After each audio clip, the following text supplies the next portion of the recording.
Venezuela es un país que tiene mucha más una tradición inmigratoria, o sea, una llegada de extranjeros mucho más, más frecuente, en volumen más grande y más diversa que Colombia. Y esa migración se dio más que todo en los 50, o a mediados de los 50.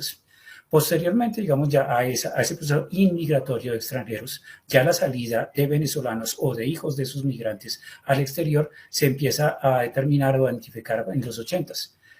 ¿Cuáles son los elementos? Digamos, factores de expulsión o push factors, la caída de los precios del petróleo, el proceso inflacionario, lo que se denomina la devaluación del Viernes Negro, que fue el 18 de febrero de 1983, y un elemento que durante todos los 80 y que, digamos, fue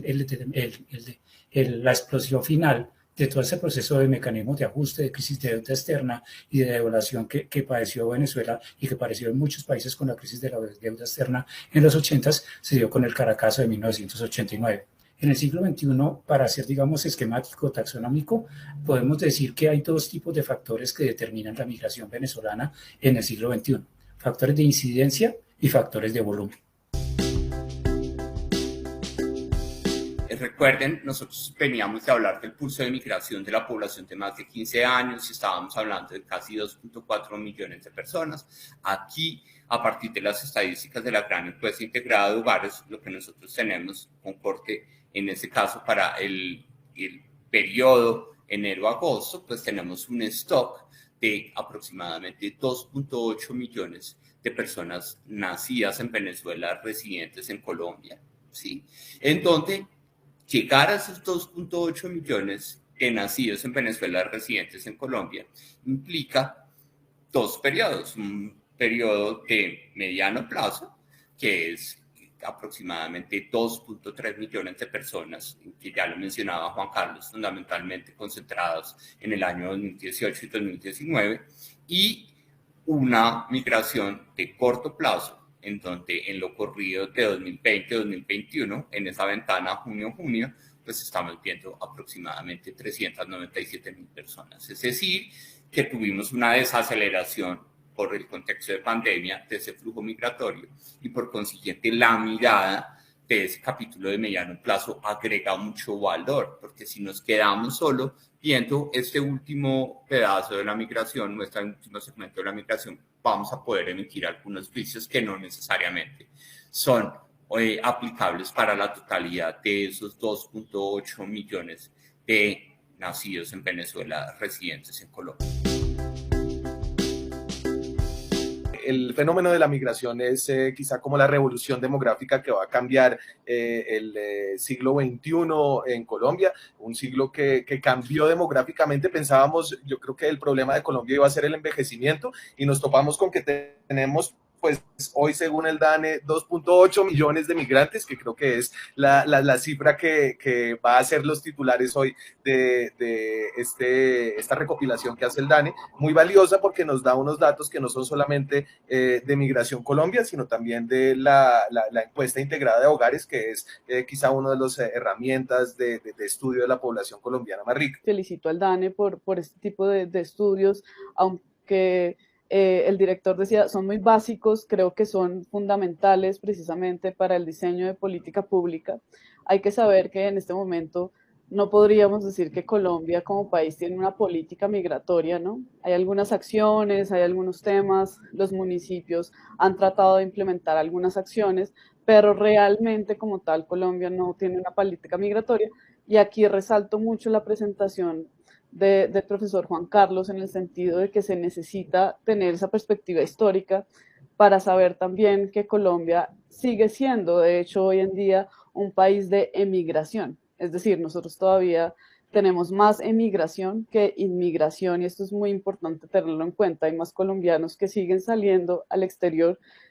que venezolanos entrando a Colombia. Pero en todo caso se encuentran en edades productivas. En este sentido, se convierte en un bono demográfico para nuestro país. Lo esencial para el aprovechamiento de este bono demográfico es lograr una mayor productividad durante esta etapa, que es lo difícil y es lo que hay que focalizar en políticas. Es decir, cuando hay esta mayor cantidad de personas económicamente activas, porque ayudaría en el mediano o largo plazo a mantener una tasa de crecimiento positiva. Entonces, hay que reiterar que este creciente flujo de migrantes venezolanos es de carácter forzado, porque buscan un refugio de una catástrofe política, económica, social. Principalmente provienen de áreas urbanas hacia áreas urbanas, ya que en el informe nos mostraron que en el 87% de los migrantes residieron en zonas urbanas, pero a diferencia de otros flujos migratorios, por las condiciones que todavía prevalecen en Venezuela, todos sus proyectos, ingresos e inversiones los deben realizar en destino, es decir, los deben realizar en Colombia en este caso. Si Colombia sigue trabajando en políticas de regularización y documentación y pues en realidad implementa políticas migratorias y migratorias, podría restaurar por lo menos parcialmente el denominado bono demográfico, generando un efecto positivo sobre el empleo y el aumento de la población productiva hacia el futuro y el desarrollo y la construcción de capital social. Es decir, cada una de esas caracterizaciones que nos presenta el estudio también nos sirven para documentar, para fundamentar lo que nosotros entendemos como una afectación de derechos o como unas vulnerabilidades y riesgos específicos de esta población. Ahora, uniéndolo un poquito con el tema de xenofobia. La xenofobia para nosotros, y es un poco el análisis que hemos hecho desde la campaña, se basa muchísimo en estigmatizaciones y en generalizaciones. Por tanto, la información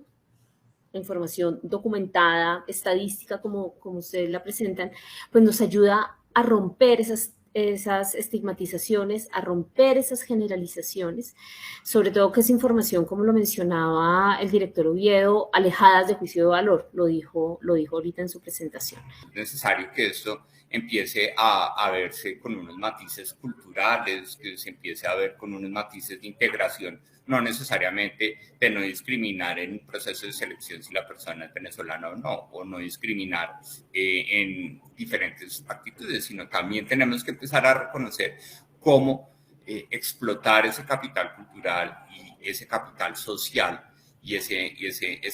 estructura de redes de apoyo que tiene la población migrante venezolana para poder aprender y por qué mejorar algunas cosas que nosotros tengamos como sociedad.